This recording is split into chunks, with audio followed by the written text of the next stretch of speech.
Bueno, antes que nada quisiera yo comenzar por felicitar lo que entiendo es no solo una actitud de la Cancillería, sino del gobierno federal, lo cual me da mucho gusto. Y de ahí pasaré a una anécdota, porque después va a venir un bombardeo de cifras y de cuestiones. Esta anécdota tiene que ver con una invitación que recibimos 5 escritores mexicanos a ir a un encuentro de escritores a Suecia. El embajador de Suecia en ese momento en México era un apasionado de la literatura. Él logró que se tradujera la obra de Octavio Paz, por ejemplo. Era una gente muy sensible a la literatura. Entonces nos invitó a estos 5 escritores, fuimos Laco Cepeda, María Luisa Puga, que por desgracia ya se nos fue, Homero Aridgis, Elsa Cross, la poeta, y ahí nos encerramos con 5 escritores en el norte de Suecia, a hablar de nuestra intercambiar opiniones, y nos dimos cuenta de las brutales diferencias que había entre los dos mundos, entre otras cosas porque todos nosotros estábamos involucrados en actividades paralelas a la escritura. Y entonces ellos, que tenían su cómoda plaza en algún instituto, nos miraban y decían, pero ¿por qué pierden ustedes el tiempo? Dedíquense exclusivamente a escribir. Y bueno, pues Homero hablaba de la ecología, yo hablaba de la democracia o del tercer sector, o yo qué sé, y Laco Cepeda hablaba de su vocación de ganadero, y así sucesivamente. Todos teníamos actividades paralelas. Y es que a este sector no llega uno por voluntad, no lo decide uno. Uno de pronto se da cuenta que ya está inmerso en él y que ha venido entregando buena parte de la vida. Yo ahorita le dedico más o menos 40% de mi tiempo laboral a cuestiones filantrópicas. Y lo digo con gusto. Fuentes siempre me reclamó, me decía, dedícate exclusivamente a escribir las novelas y demás. Por cierto, ahí viene ya la 5ª novela, se llama El Abecedario, y le decía yo a Carlos, ¿y el financiamiento, man? Es una cuestión también de, ¿no? ¿Quién va a financiar? Quedé con Miguel en que lo podríamos dividir en 2 partes. La primera parte es un recuento de dónde estamos parados como sociedad civil, México en el mundo, y qué podemos aprender de otros países. Y la segunda parte se dedicaría a la expresión que está plasmada en la invitación, que es cómo incidir. Y ahí, esta segunda parte la postergaríamos, digamos, a preguntas y respuestas, porque yo creo que ahí es donde yo también voy a aprender muchísimo de ustedes. De tal manera que me voy a remontar a los orígenes, y los orígenes están en 2 expresiones alemanas, que son Gemeinschaft y Gesellschaft, desarrolladas básicamente por Max Weber. Como ustedes saben, la primera quiere decir comunidad y la segunda sociedad. En ambos mundos hay vínculos de lo que llamaríamos nosotros ahora vínculos de capital humano, pero son muy diferentes. Mientras que en la comunidad lo que priva son los intereses comunitarios, que vienen de tiempo atrás y que son de alguna manera impuestos a los nuevos habitantes de una determinada zona. En el concepto Gesellschaft, el individuo es el que priva como eje, como eje de la reflexión no es automático que uno se incorpore a la sociedad. De tal manera que el problema está en el tránsito entre un concepto y otro. En México tenemos sitios donde sigue habiendo vínculos comunitarios muy importantes. Hace poco estuve en Yucatán y me comentaron una anécdota, porque estábamos hablando de cuestiones de violencia, y entonces le dije, todavía era gobernadora Ivonne Ortega, y entonces estábamos hablando de violencia, y de pronto le dije, bueno, pero es que ustedes tienen el mismo índice de violencia que La Haya en los Países Bajos, 2 homicidios dolosos por 100,000 habitantes, y me corrigió, no, es 1.74, ¿no? Pues, está bien. Y le dije, oye, ¿cómo lo explica? Y entonces me dice, mira, le voy a contar una anécdota. Me dice, fíjese que empezamos a recibir una serie de llamadas de los ciudadanos de una zona de la capital de Mérida, diciendo que habían llegado 20 hombres, que habían rentado 2 casas cercanas pero independientes, sin familias, sin mujeres, sin niños. Se salían altotes, ¿no? Esto contrasta con la estatura media de los yucatecos, ¿no?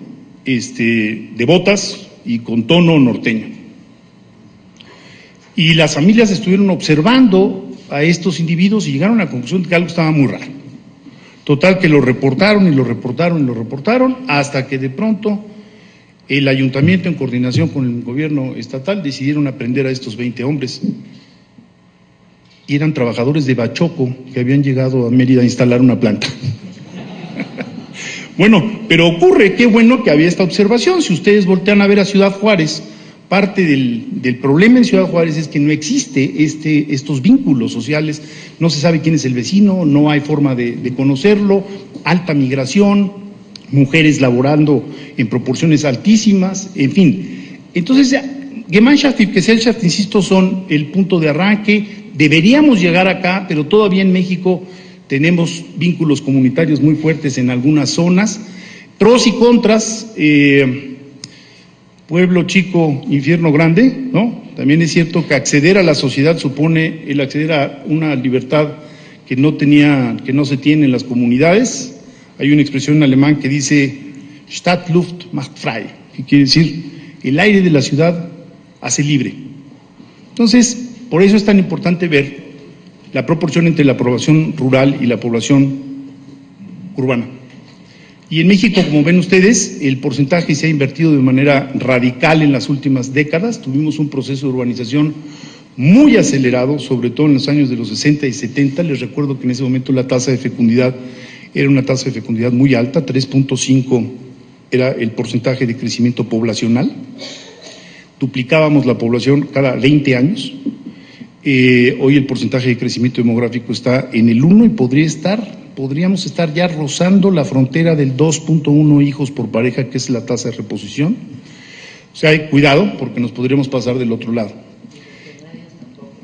¿Perdón? Digo que a veces los promedios tampoco se valen porque sigue habiendo familias de 6. Bueno, pero la estadística es la estadística. Ahora, lo que no conozco es a ninguna pareja que tenga 2.1 hijos. Lo conozco los que tienen 2 y 3, pero 2.1 hijos, esa pareja todavía no me la encuentro.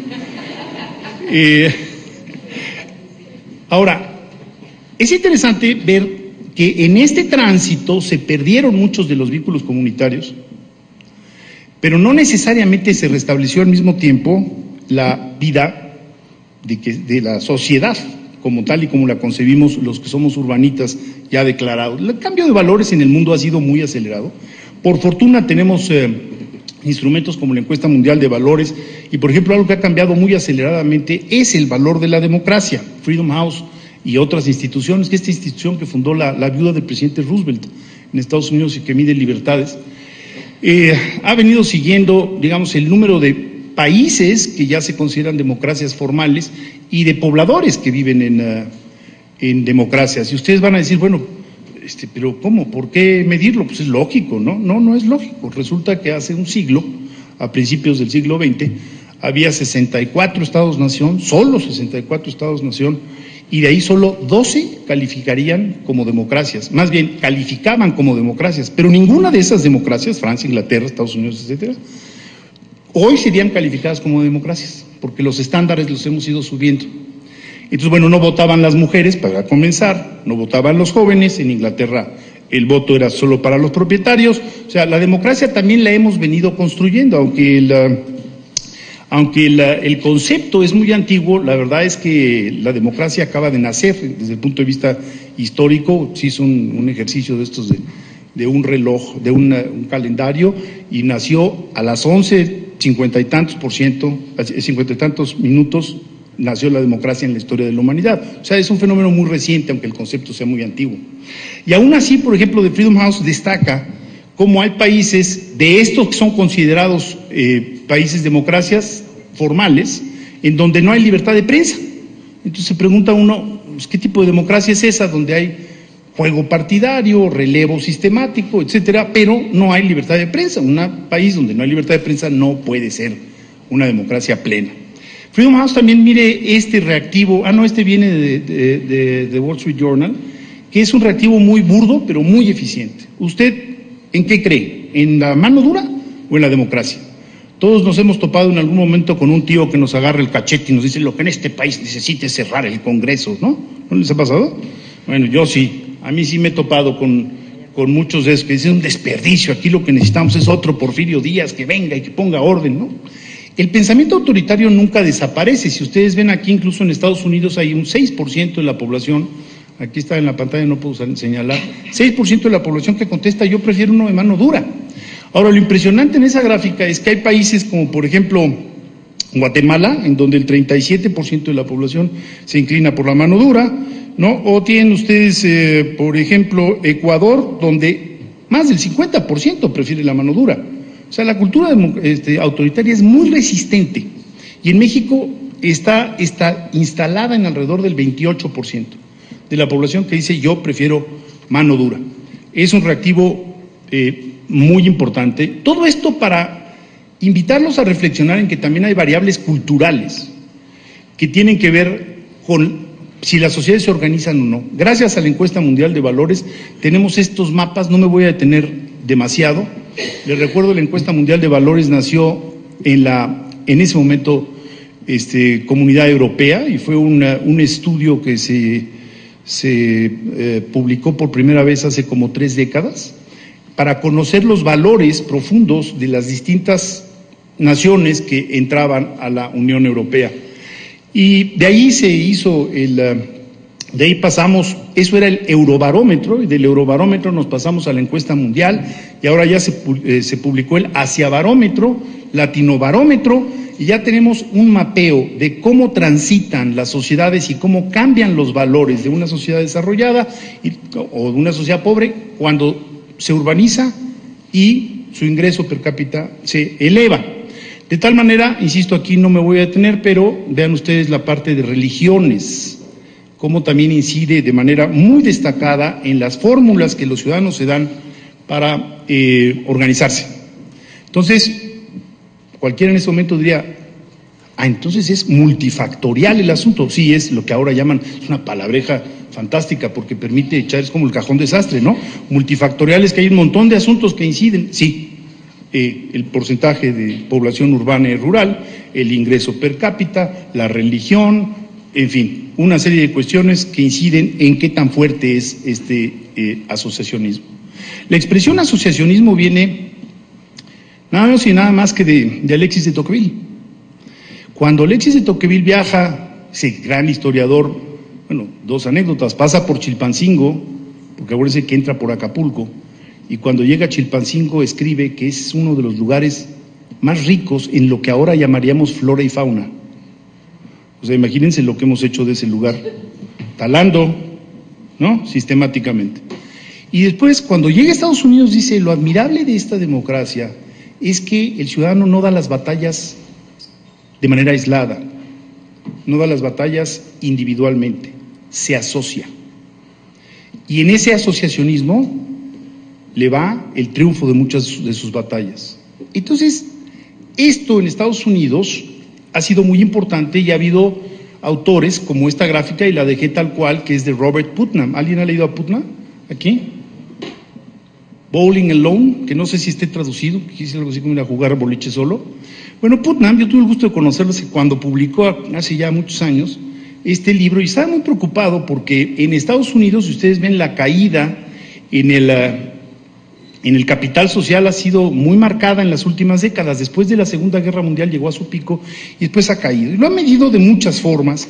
Ha medido, por ejemplo, las aportaciones o la participación activa en las distintas entidades está por entidades de la Unión Norteamericana, y todas van para abajo. Ya ha sacado conclusiones fantásticas. Si no conocen ese texto, se lo recomiendo. Después publicó otro sobre el mismo tema, Bowling Alone, y debe estar traducido. Y lo llevó, insisto, a cuestiones tan interesantes como la evasión fiscal. Y encontró que ahí donde hay menos capital social, la evasión fiscal se incrementa. La gente se vuelve más mañosa, si lo queremos poner así. De tal manera que el vínculo entre los ciudadanos es algo muy importante. No solo eso, no las traje, pero Putnam corrobora que ahí donde hay mayor capital social hay menor incidencia de infartos.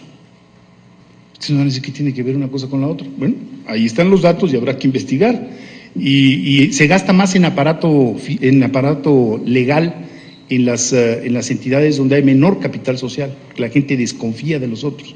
Entonces, hay información y en México, a partir de estos estudios, empezamos a impulsar investigación y les voy a pasar en orden cronológico los resultados de cómo ha ido evolucionando la cultura ciudadana en México. 2001. En la encuesta, en Transparencia Mexicana hacemos esta encuesta que es muy conocida porque hace el ranqueo de las entidades de la República, que es el índice de corrupción y buen gobierno, en donde le tengo que decir a Beatriz, mi esposa, que se ranquean a todas las entidades, y bueno, pues aparecen los primeros 15 y las últimas 16 y 16, ¿no? Y entonces, pues hay 16 que aparecen muy bien y 16 que están muy enojados. Entonces, tengo que cambiar de destino vacacional dependiendo del índice, ¿no? Porque hemos tenido algunas reacciones de los señores gobernadores bastante agresivas, por decirlo menos. Bueno, ¿diría usted que se puede o no se puede confiar en la mayoría de las personas? 2001, 70% no. Grave, muy, muy grave. En el 2005, el asunto fue planteado de una manera diferente en esta encuesta que se hizo muy conocida porque era sobre la sociedad civil, y aquí la pregunta más bien, ¿usted considera que los mexicanos son corruptos o honestos? Ahí está el porcentaje, habla por sí mismo. O sea, desconfiados, y partimos del supuesto de que los otros son corruptos. Ahora, esto ha ido, digamos, hemos ido refinando los mecanismos de medición y hemos encontrado, por ejemplo, que se ha incrementado sensiblemente las organizaciones con otras personas. Qué bueno, la gente dice, ¿cómo puedo incidir organizándome con otras personas?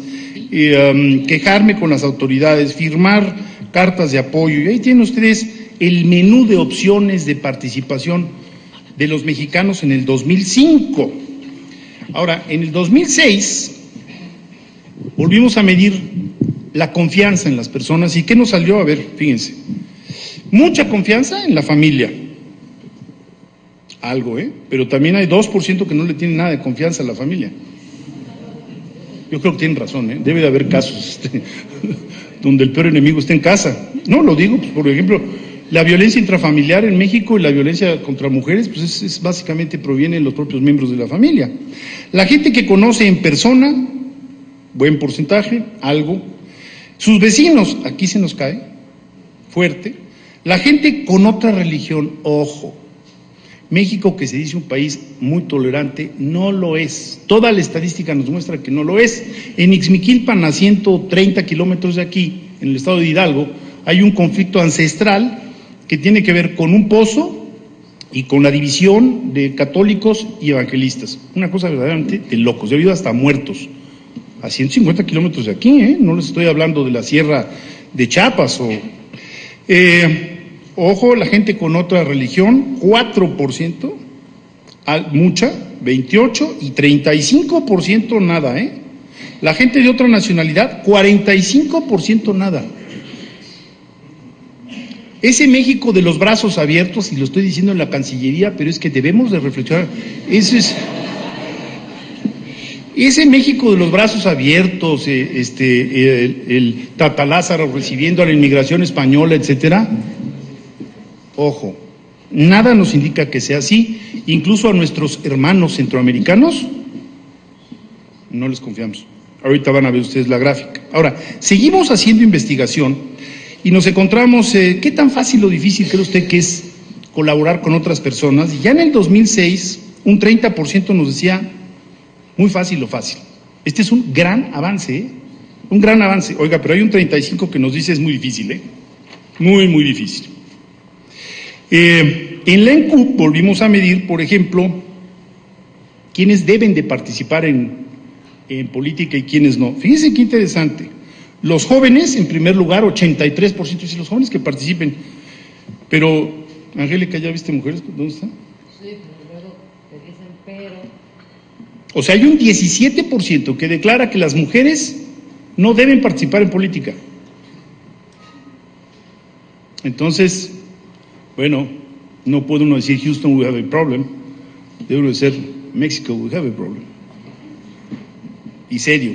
Indígenas, 77. O sea que hay un 23% que dice que no participan en política. Síganse bajando. Me preocupa mucho homosexuales. La homofobia en México es muy fuerte. Esto lo hemos, en otros estudios que no viene al caso comentar, lo hemos ratificado una y otra vez, ¿no? Es decir, que no somos tan tolerantes como decimos, ¿no? Y en la próxima gráfica lo pueden ustedes ver. A ver, ¿usted le gustaría o aceptaría tener como vecino a drogadictos? Bueno, ha venido subiendo, ya está en 77%. ¿Sí? Bebedores empedernidos, 50%. ¿Sí? Homosexuales, 30%. Personas que tengan SIDA, 21%. Por eso estas campañas explicando el VIH y el SIDA son tan importantes, porque realmente sí traemos un problema axiológico, valorativo. En México hemos postergado la discusión de los valores básicos de la ciudadanía, porque cuando se hablaba de valores muchas veces se escondían valores religiosos, y entonces hay una reacción, pero toda nación se construye a partir de valores compartidos. Evangélicos, 17%, integrantes o trabajadores extranjeros, 10%, raza, 8%. ¿No hay racismo? Claro que hay racismo, por supuesto que hay racismo. Ojo, esta es una encuesta, el número que está del lado izquierdo incluye varones y mujeres. Que un hombre le pegue a una mujer nunca se justifica, incluye varones y mujeres, insisto. Hay un 20%, 21% que nos dice nunca, depende, ¿no? Depende, si la vieja se portó mal, es un trancazo, ¿no? Y vean ustedes la diferencia, de nuevo, entre ámbito rural y ámbito urbano. Gravísimo. Si aumenta definitivamente el acto civilizatorio de llegar a la ciudad, garantiza a las minorías y garantiza… Ahora, vean ustedes del lado derecho el porcentaje, cómo mejora con la educación. O sea, hay un 63% de mujeres con escolaridad básica que dice nunca. Quiere decir que la otra porción dice a veces, ¿no?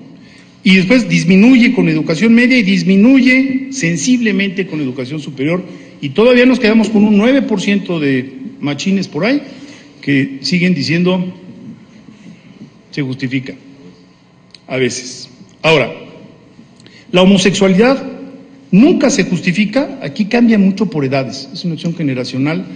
Vean ustedes, los mayores de 50 años nunca se justifica, 4 de cada 10. O sea, definitivamente museos como el Museo de la Tolerancia, que está aquí junto, que no sé si ya lo visitaron, yo supongo que sí, pero es realmente muy buen museo, tiene un enorme trabajo por enfrente. Ahora, percepción sobre migrantes. Decíamos que Tata Lázaro, los brazos abiertos y la inmigración. La única migración que tiene nota probatoria es la europea. Vean ustedes los grados de rechazo. Perjudican los africanos 77%. Perjudican los musulmanes 77%, los judíos 70%, los latinoamericanos 70%, los asiáticos 67%. Y ya a los norteamericanos los vamos tolerando. Después de la crisis del 94-95, hicimos una encuesta para ver a quién se culpaba, si al presidente de la República, si a los partidos, no sé cuántos. Y algo que nunca olvidaré es que en el estado de Coahuila nos salieron los judíos, en primer lugar. La comunidad judía en México es una comunidad muy pequeña, comparado con otras, muy pequeña. En Saltillo, en Coahuila, los estereotipos, cómo las sociedades van construyendo de pronto estereotipos. Y claro, la gran pregunta es, ¿usted sabe lo que es ser ciudadano? Vean ustedes la confusión. Es una confusión total. Por eso tenemos que trabajar en valores públicos e ir incentivando, digamos, una lectura homogénea de lo que implica ser ciudadano. Ahora, ¿se pueden cambiar los valores? Yo soy un convencido de que sí, de hecho lo estamos viviendo y ustedes lo están viendo. ¿Qué cree usted que es mejor para el país? Una democracia que respeta los derechos de todas las personas, aunque no asegure el avance económico. 56, vamos mejorando. ¿Se acuerdan de mano dura? Vamos mejorando, pero sigue habiendo un 13% que dice una dictadura que asegure el avance económico.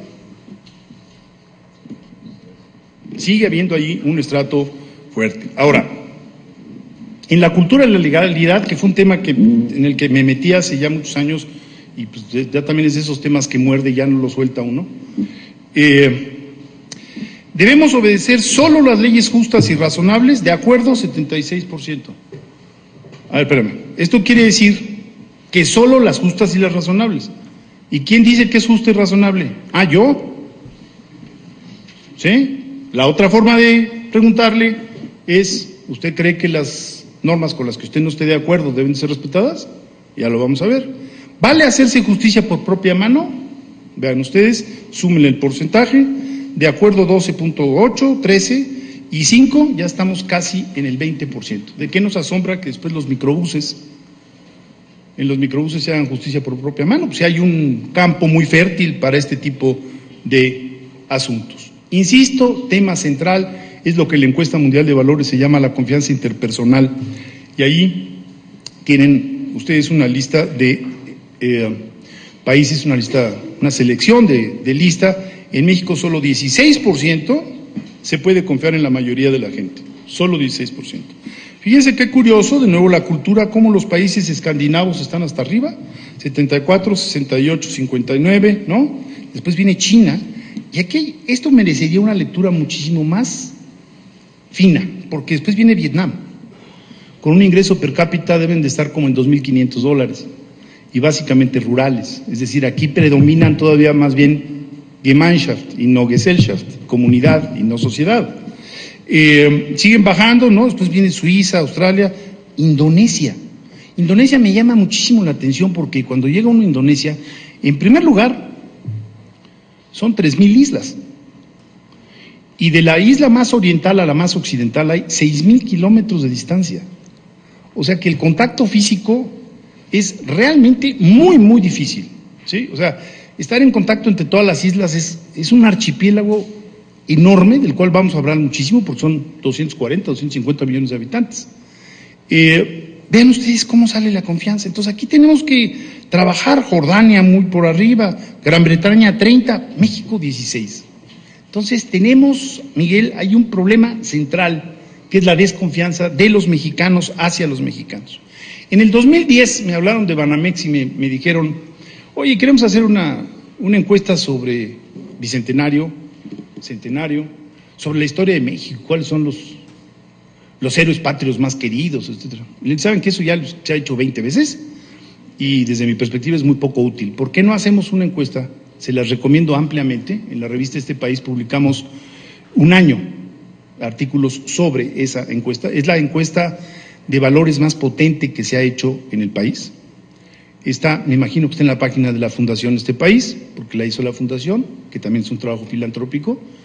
Y lo que nos encontramos es que divide, no nos asombró, la violencia en primer lugar y después la corrupción, por arriba de la pobreza. Y lo interesante de este estudio es que lo pueden ustedes comparar, pueden tomar Aguascalientes o Zacatecas y ver digamos, la solidaridad social, el tejido social por entidad federativa. Y se van ustedes a encontrar con una enorme diversidad entre las entidades del norte, las entidades del centro y las entidades del sur. El México profundo del que hablaba Guillermo Bonfil, ¿te acuerdas? Pues el México profundo comienza en Tepoztlán, ¿no? Que está a 60 kilómetros de aquí. O sea, Tepito, exactamente, ¿no? Larisa Lobnitz ha trabajado mucho esta cuestión de las redes sociales y de cómo se defienden, y estas redes sociales son trasladadas a Estados Unidos. O sea, las migrantes llegan, que están en Chicago, tienen redes sociales en el sentido antiguo, no en el sentido contemporáneo, del cual también vamos a hablar más adelante. ¿Usted cree que el pueblo debe obedecer siempre las leyes? ¿Hemos mejorado? Sí hemos mejorado, ya estamos en 52. ¿Puede cambiar las leyes si no le parecen? Perfecto. ¿Puede desobedecer las leyes si le parecen injustas? va disminuyendo, pero lentamente, muy lentamente. Ahí vamos, pero los cambios culturales, la cultura es muy resistente, la cultura, decía Proust, que nada le cuesta más trabajo al ser humano que ir de una costumbre a otra, y hay algo de cierto. Entonces, este cambio de costumbres se ha costado mucho trabajo a algunas generaciones, entender la igualdad política en los mexicanos, entender la igualdad al ser humano, a la persona como eje de interpretación de la sociedad, no ha sido fácil, no ha sido nada fácil. Ahora, la resistencia sigue ahí. Violar la ley no es tan malo, lo malo es que te cachen. El Banco Mundial, a ver, les recuerdo, Peter Eigen, que es un oso alemán al que quiero mucho, fue fundador de Transparencia Internacional, fue funcionario del Banco Mundial durante mucho tiempo y le tocó llevar África y Asia. Y se retira del Banco Mundial convencido de que el factor C es algo gravísimo. En el Banco Mundial tenían prohibido hablar de corrupción. Prohibido. Era factor C, alto factor C, bajo factor C, ¿no? Porque era diplomáticamente muy agresivo decir alto factor corrupción, ¿sí? Entonces, ¿qué tanto habremos avanzado que hoy podemos ya hablar abiertamente de estos temas, ¿no? ¿A dónde voy con todo esto? Bueno, en un estudio del Banco Mundial se demuestra, para los que pueden pensar que esto es congénito, ¿no? Los mexicanos todos son chuecos como los plátanos, ¿no? De pronto escucha uno estas versiones así un poco, bueno, en realidad mi interpretación es mucho más culturalista, hay que trabajar sobre la cultura. El Banco Mundial hizo un experimento muy interesante en el cual una encuesta muy poderosa, se le pregunta a la gente, a ver, imagínese que usted se encuentra una cartera en un estacionamiento. Primer escenario, usted sabe que nadie lo está viendo, ¿la devuelve? Segundo escenario, usted tiene la duda de si está siendo observado o no está siendo observado, ¿la devuelve? Tercer escenario, usted sabe que está siendo observado. Parejo, en todos los países. O sea, diferenciales muy cortos. Entonces, eso te da una lectura de, bueno, los radares en el segundo piso de esta ciudad, ¿no? En donde todo el mundo viene, llega a donde están los radares y todo el mundo a 80 kilómetros por hora, ¿no? No sé si se ha fijado, es un fenómeno muy interesante porque hay una parte donde todavía no están los radares y ahí vuelven a acelerarle, ¿no?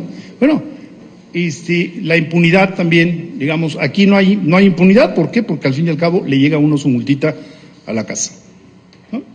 Entonces, todo esto para regresar a lo que sería, digamos, la versión institucionalista, ¿no? De cómo proceder. Cuando la mayoría de la gente sabe que no hay consecuencias por los casos de corrupción, por ejemplo, eso lo tenemos muy identificado, pues la gente dice, se vale. Ahora, un funcionario público puede aprovecharse de su puesto si hace cosas buenas. ¿Se acuerdan de este dicho que decía que roben pero salpiquen?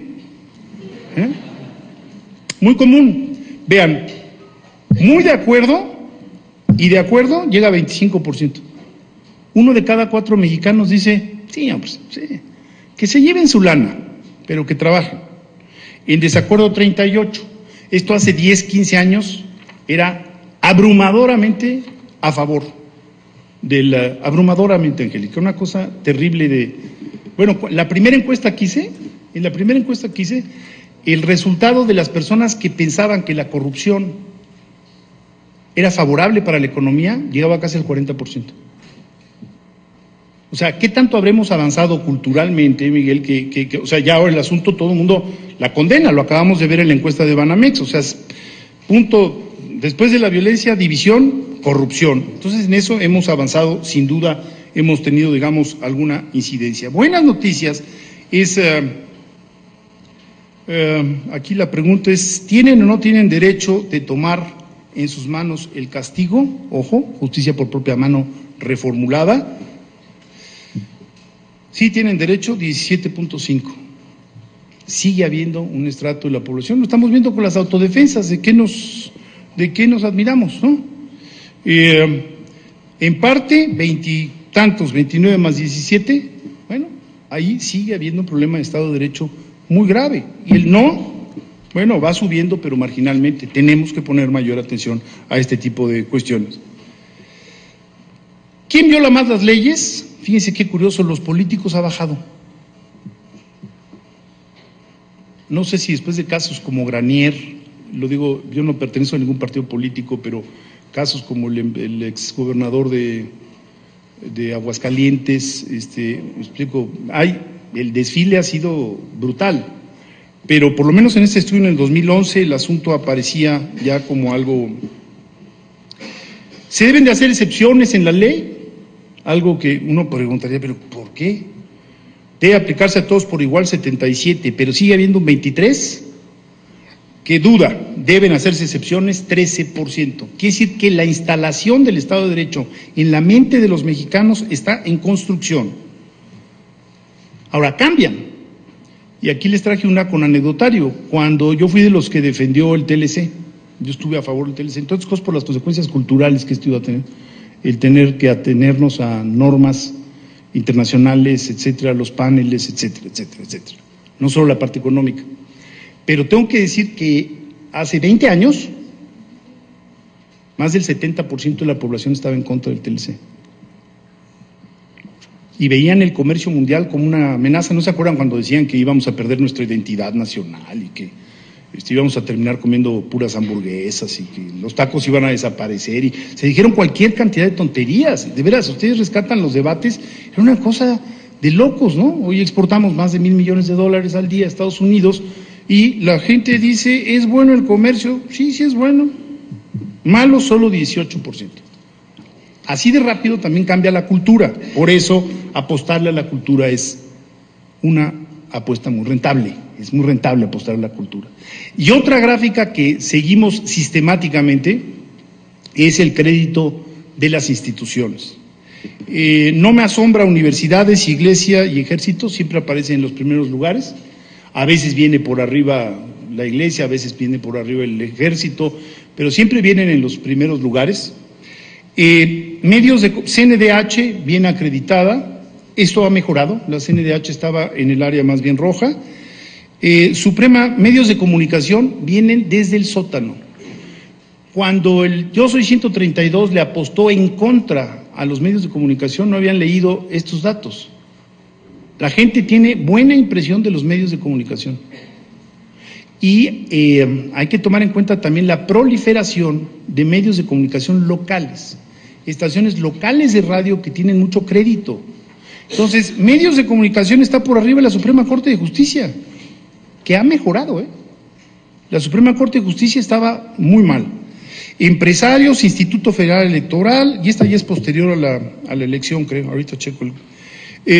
Bancos, esto es muy interesante, cuando preguntan ustedes banqueros, la respuesta es totalmente contraria, ¿no? El personaje de Abel Quesada sigue caminando por las calles de nuestro país, pero los bancos tienen buena impresión, o sea, la gente va y cobra su cheque, hace sus depósitos, el sistema bancario opera y tienen relativamente buena, por arriba de la presidencia, sindicatos, senadores, y ahora entramos en el área que no se mueve.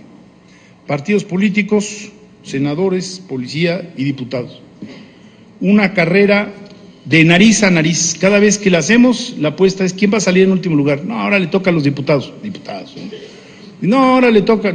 Impresionante el descrédito del legislativo. Es algo que nos debe preocupar, porque todas podrían estar hasta acá. Todas podrían tener crédito, no es unas contra otras. Todas podrían tener una nota probatoria, todas podrían ir bien. Ahora, a pesar de todo, el país está muy optimista, por lo menos lo estaba en el 2010. Vean ustedes esta. En general, diría usted que está en una posición social más alta, igual o más baja que la que tenían sus padres. Igual 51, más baja 14, más alta 35. ¿Y saben por qué? Porque aunque el ingreso per cápita de los mexicanos no ha cambiado, lo que sí ha cambiado son las condiciones de vida de millones y millones de mexicanos. Entonces, 98% de los hogares ya tienen electricidad, el agua no potable, como decía Víctor Lichtinger, ¿no? O sea, agua entubada. Potable, no. El fenómeno Rotoplas, ¿no? De estos tinacos que ve uno por todas partes, las condiciones de vida, por ejemplo, las viviendas en México han mejorado. A pesar de que el PIB per cápita no se ha incrementado tanto, el cambio, la migración campo-ciudad ha propiciado un género de vida mucho mejor, sobre todo, por ejemplo, cuando vemos datos del censo, la incorporación de la mujer al aparato productivo es fantástica y en parte se debe al equipamiento del hogar. O sea, ahorita ya en el próximo censo, 100% de los hogares va a aparecer con refrigerador y con lavadora 80%. La lavadora merece un monumento. Porque si no está, claro, es que no hay incorporación de la mujer al aparato productivo si el hogar no está bien equipado. Entonces, el país se ha seguido moviendo a pesar de que el crecimiento en términos económicos ha sido bajo. La inversión general es correcta, diríamos, vamos a ponerlo así. Ahora, lo que es impresionante, porque lo hicimos en el 2010, justo después de la crisis, es cuando les preguntamos por el futuro y cómo cree que van a estar su descendencia. Fíjense qué interesante, más alta 57. Un optimismo increíble por parte de la población mexicana, más baja solo el 7%. Se van a mejorar, van a mejorar, van a mejorar. Ahora, curioso, porque al fin y al cabo, ¿cuánto éxito ha tenido usted en la vida? Esto siempre nos sale en la encuesta mundial de valores. El otro día leía yo por ahí de un amigo mío que decía que estos asuntos de la felicidad son una tomada de pelo. No es cierto. Es un asunto muy interesante, hay muchísima bibliografía de satisfacción de la vida. Está el estudio antiquísimo de Easton, si no mal recuerdo, no, Esterbrook, que se publicó en los años 30, y entonces se ha comprobado que la satisfacción con la vida, digamos, creo que menos de $12,000 hay insatisfacción muy alta. A partir de los $12,000, digamos, hacia los $12,000 hay un crecimiento exponencial. Si ganan 6, 7, 8, 9, 10, 11, 12, cuando llegan a los 12 se estabiliza, empieza a estabilizarse la curva, y después hay un momento en el que, a pesar de que siguen ganando muchísimo más, ya la satisfacción con la vida no aumenta proporcionalmente. Entonces es un tema realmente apasionante, les diría yo, es apasionante. Incluso The Economist le dedicó hace un año y medio, un número que se llama Happiness, que está un tipo volando así, y son todos los datos estadísticos que ahora ya tenemos para analizar la felicidad. Ahora, grado de satisfacción con la vida de los mexicanos, 7.6, ¿cómo? Pues sí. Y termino con algunos datitos de las organizaciones de la sociedad civil y cómo estamos. A ver. Este es de julio 2007. 85% de la población en Estados Unidos participa en 5 o más OSCs. Ojo, los que no participaban en ninguna eran el 0.4%, o sea, anacoretas, ¿sí? Todos los demás de 5 y más. CEMEFI ha hecho muy buenos estudios al respecto, y hay mucha información. Este libro de Leighton que publicó el ITAM también es muy serio, y ahorita les voy a decir por dónde anda ahorita el debate. Yo no soy experto en esta materia, pero soy apasionado, me gusta. 1 de cada 10 empleos proviene del tercer sector. ¿Qué? Claro, en México no hablamos de la importancia como generación de empleos del tercer sector. Fíjense, mismo año, 85% de los mexicanos no pertenece a ninguna organización. El porcentaje no se olvida porque es 85, sí, 5 más. 5 más, tampoco les voy a vender aquí el nirvana. El equipo de fútbol supone asociación, ¿sí? Cuidar la escuela supone asociación, la seguridad de la colonia supone asociación, o sea, de todo tipo, defensa de mascotas, hay asociaciones, hay de todo tipo, pero están organizados. Y eso es lo que es muy interesante. Ahora, ese mismo año nos salió 85%, no participa en la próxima, por favor, no participa en ninguna organización, pero de los que sí participan, de ese 15, ¿en qué participan? Fíjense cómo nos aparecieron aquí agrupaciones religiosas en primerísimo lugar. Entonces, tenemos que irnos con cuidado porque no son organizaciones sociales típicas como las que desearíamos. Vean ustedes, agrupación social está en el 9%, ese año estaba, ¿sí? Agrupación política 7%, 7 del 15. Entonces, sigue habiendo un predominio de las organizaciones que tienen fines religiosos en nuestro país. La volvimos a hacer en el 2010, y aquí lo que quiero destacarles es algunos datos. Nos volvió a salir, en primer lugar, grupos de iglesia, ¿sí? En primer lugar, actividad cultural, artística, en segundo lugar, con un 5% de la población, agrupaciones vecinales, 5%. A ver, ¿a dónde quiero llegar? ¿Qué tanta fuerza tienen los sindicatos en México? Uno diría que toda, ¿no? El sindicato de maestros, el sindicato de electricistas, el sindicato de, ¿no? Toda, por lo menos por el ruido que crean, sí. ¿Ya vieron cuántas personas, cuántos mexicanos declararon pertenecer a sindicatos? El 2%. Esto quiere decir que entonces hay un mundo de conquista, de organización, de veras un continente de conquista, lo mismo que los partidos políticos, 2%. Y entonces los otros, ¿dónde están? Esa es la pregunta. Ahora, veamos el número de organizaciones de la sociedad civil comparado con la población. En Estados Unidos hay una organización, tiene 300 millones, esta ya no está actualizada, ya deben estar rondando los 330, 340. Había en ese momento 2 millones de organizaciones, quiere decir que había una organización por cada 150 habitantes. Chile, tomé otro país para tener un referente latinoamericano, 15 millones, 35,000 organizaciones, una por cada 428. México, en ese momento teníamos 105, ahora tenemos casi estamos rondando los 120, 118, 8,000, una por cada 12,350 ciudadanos.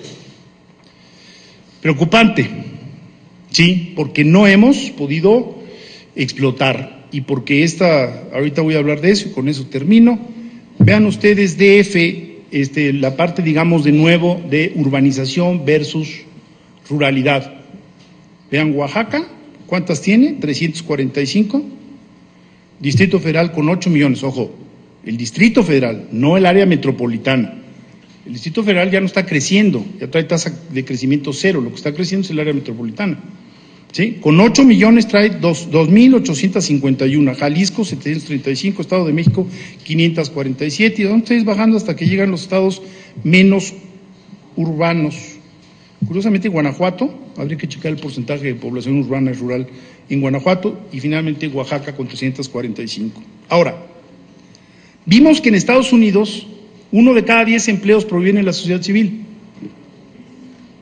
A ver, vamos a revisar otros países. Egipto, 2.28, muy por debajo de Estados Unidos, pero 2.28. Perú, 2.25. República de Corea, 2. Nos podemos seguir bajando. Uganda, 2.3. Kenia, 2.1. Tanzania, 2.1. Ojo, hablamos muy poco de África, La próxima gran sorpresa es África. Van a tener el 24% de la población mundial en 2050, 3 veces más que Europa. Y hay países como Nigeria, pues Miguel, tú lo sabes muy bien, con tasas de crecimiento poblacional y tasas de crecimiento económico de 2 dígitos. Entonces, vamos a hablar, porque además son un mercado muy interesante. Sigan bajando. A ver, ¿y México dónde está? ¿Ya se están enojando? Ahora, un problema que tenemos es que las aportaciones en México están hechas en una pirámide inversa, así. Es decir, hay muy pocas personas que aportan mucho. Siempre vamos y tocamos a las mismas empresas, ¿ya saben? Que nomás nos ven venir y dicen, ay. También es cierto que hay muchas empresas que prefieren financiar concursos ecuestres o gastronómicos a un estudio sobre corrupción o de valores. No les gusta eso. No, me voy a meter en un lío. Pero ven ustedes cómo es en Estados Unidos.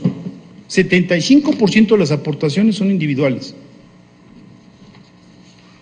Y eso no lo hemos logrado en México, Angélica, algo que es Vean ustedes, en la próxima, el total de las donaciones en Estados Unidos en el 2009 sumó 301,000 millones de dólares.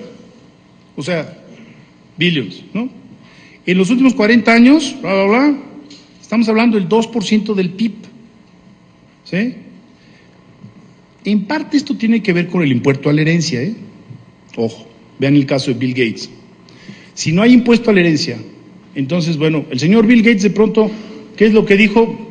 Le voy a dejar, a ver, 50 millones de dólares a cada uno de mis hijos para sus chicles y sus caprichos, y el resto lo voy a pasar a una fundación para poder conservar. Y entonces pasó la mayor parte de su patrimonio. Por eso era tan importante que no quedara en la ley, y estuvimos peleando la semana pasada y la anterior, lo de los asociados, porque muchas de las organizaciones de la sociedad civil en México han nacido asociadas a una empresa. Conozco el caso de un empresario en Chihuahua que tuvo un hijo con deficiencia auditiva, y este hijo con deficiencia auditiva fue el motivo para que él creara una clínica que hoy tiene prestigio mundial. Vienen a estudiar a esa clínica, pero claro que él pasaba parte de las utilidades de su empresa a la fundación, pues por supuesto. Ahora, hubo algunos abusados que se excedieron en esto, ¿sí?, que utilizan las fundas hertzianas, y de pronto se disparó en un año el mundo de la filantropía en México, que normalmente valía como 150 o 200 millones de dólares. Es así, es muy delgadito. Pero hubo un año en donde se subió como a 1,500 millones de dólares. Fue cuando trataron de ponernos el YETU, porque nosotros no hemos podido explicar a la sociedad la utilidad de este tipo de cuestiones. A ver, total de donaciones por país: Estados Unidos en proporción al PIB, México, ¿ya lo vieron? 0.04. Y otra cosa que irrita mucho, hay que decirlo, es que somos tratados como delincuentes hasta que no se pruebe lo contrario. O sea, si ustedes van a establecer una empresa, entregan la documentación, acaba de salir el Doing Business del Banco Mundial, ¿no? Ya estamos en el lugar 50, hemos acortado los tiempos de registro de las empresas, y yo quiero fabricar plantas de plástico, sígale, usted haga sus cálculos de mercado y dedíquese a eso, ¿no? Oiga, mire, yo quiero atender a adultos mayores, yo presido una fundación de adultos mayores que llevó mi madre durante cerca de 50 años. Bueno, acreditar la deducibilidad es verdaderamente una moncera. Y si hemos pasado por los trámites de Sedesol, del Indesol, bueno, no, es que es verdaderamente, bueno, es que es muy preocupante, porque habla cuando podrían hacer un random. Si encuentran anomalías, ahora que trataron de casar las deducciones con la deducibilidad, pero ¿a quién se le ocurre? La deducibilidad tiene otro camino. Cuando lo del YETU, tuvimos una reunión con el presidente Calderón para explicarle que los remanentes en las organizaciones de la sociedad civil se quedan dentro de las propias organizaciones, no hay utilidades, nos iban a poner el YETU, impuesto empresarial de tasa única, empresarial. O sea, una incomprensión, y eso también es parte de nuestra responsabilidad. Yo lo hablé con Manolo Arango largo y publicamos un folleto al respecto, porque decimos, ¿cómo es posible que el subsecretario de Hacienda, los subsecretarios de Hacienda y el subsecretario y el secretario no entiendan cómo opera el sector?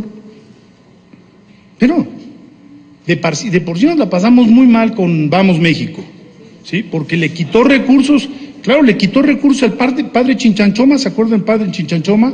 Que atendía niños en situación de calle durante años y años y años, y lo hacía solo, el padre Chinchanchoma, con ayuda y conseguía donativos. Se crea Vamos México, le retiran los fondos al padre Chinchanchoma y entra en crisis la organización y los niños otra vez a la calle. Porque en ese sentido, digo, en fin, podríamos seguir hablando. Vamos a pasar a la próxima, si no me voy a apasionar y me voy a quedar aquí. Y finalmente, la acción voluntaria, que era lo que venía yo llamando, sí pareciera que va subiendo. Áreas de trabajo de las organizaciones de la sociedad civil: bienestar, educación, se ha ido diversificando. Esta es una buena noticia, muy buena diría yo. Y finalmente, estas se las dejo para que los estudien, porque además el tipo de letra es tan pequeño, ¿sí?, que nadie lo va a leer, ni yo con anteojos. O sea, atienden a 200,000 personas en casas y hogar albergues. Nuestra deficiencia, por ejemplo, en adultos mayores es ya de tal magnitud que o se plantea un esquema de atención donde la sociedad civil juegue un rol importante o no va a haber forma. O sea, vamos a llegar a tener, para el 2050, 21, 22% de la población va a estar por arriba de los 65 años. Entonces, ¿cómo le vamos a hacer? No se puede pensar en un sistema de albergues. La deserción femenina en muy buena medida se explica por esa carencia todavía del Estado mexicano para atender, ojo, al hermanito menor. Entonces, véngase, mija. Llegas al sexto de primaria, véngase, mija, vente para acá porque tienes que cuidar al hermanito. 2, al abuelito. Y lo más triste y lo más grave, muchas veces a los enfermos. A personas que tienen algún tipo de discapacidad, que no quieren ser mostradas en sociedad. Entonces la hijita crece sin escolaridad, y esto tiene una consecuencia brutal, porque la próxima generación, si ustedes tuvieran que apostar en el sistema educativo varón-mujer, apuéstenle a la mujer, ciegos. Las consecuencias de educar a una mujer son fantásticas, y las consecuencias de no educarlo son terribles. Ahí están las cifras. Aquello de educar una familia una mujer es educar una familia es estadísticamente correcto.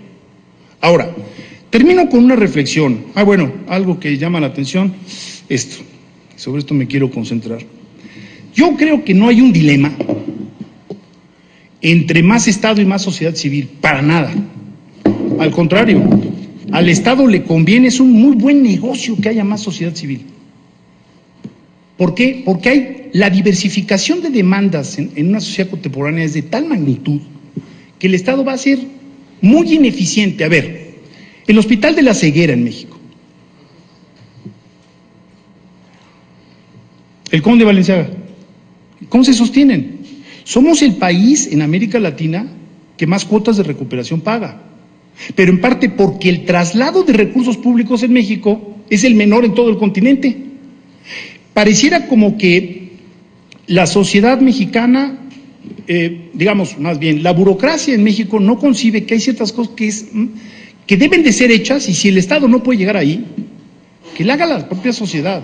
Esta expresión de que el Estado es demasiado chico para los problemas globales y demasiado grande para los problemas personales es cierto. A ver, para el 2025, la Organización Internacional del Trabajo calcula que la segunda causa de inhabilidad laboral va a ser la depresión. Ojo, Ahí viene, subiendo. Los que padecen depresión, o sea, padecemos o lo hemos pasado por ahí, sabemos que es algo muy difícil de curar. México casi no se habla del tema. Los recursos que se invierten en psiquiatría son la 10ª parte de los que se deberían de invertir en psiquiatría. Y no solo eso, ¿quién va a atender? ¿Dónde se van a atender este tipo de fenómenos? En Francia, 1 de cada 3 franceses se siente solo. No que viva solo, se siente solo. Entonces, ¿por qué quise dejar esta gráfica como final?